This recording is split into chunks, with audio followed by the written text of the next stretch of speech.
এই আয়াতে বনি ইসরায়েলের এক গুরুতর মানসিকতা ও অবাধ্যতার চিত্র তুলে ধরা হয়েছে। নিয়ামতের অবমূল্যায়ন। আল্লাহ তাদের জন্য আসমানি উৎকৃষ্ট খাদ্য মান্না ও সালওয়া নির্ধারণ করেছিলেন।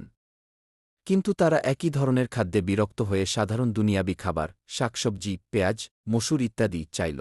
এখানে শিক্ষা হল, আল্লাহর দেওয়া বিশেষ নিয়ামতকে তুচ্ছ মনে করা কৃতজ্ঞতার অভাব। উৎকৃষ্টের বদলে নিকৃষ্ট চাওয়া। হরত মুসা তাদের তিরস্কার করে বলেন, তোমরা কি উত্তম জিনিস ছেড়ে নিকৃষ্ট জিনিস নিতে চাও? অর্থাৎ আখিরাতমুখী বা আল্লাহ প্রদত্ত শ্রেষ্ঠ নিয়ামতের বদলে দুনিয়ার সাধারণ চাহিদাকে প্রাধান্য দেওয়া বুদ্ধিমানের কাজ নয়।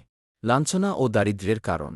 তাদের উপর লাঞ্ছনা ও দারিদ্র্য নেমে আসে কারণ তারা আল্লাহর আয়াত অস্বীকার করত, নবীদের অন্যায়ভাবে হত্যা করত, বারবার অবাধ্যতা ও সীমালঙ্ঘন করত।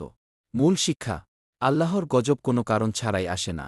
অবাধ্যতা, অকৃতজ্ঞতা ও সীমালঙ্ঘনই ধ্বংসের মূল কারণ। চারটে আমার লারিক বানিয়ে এখন আমাদের কি খেতে ভালো করে।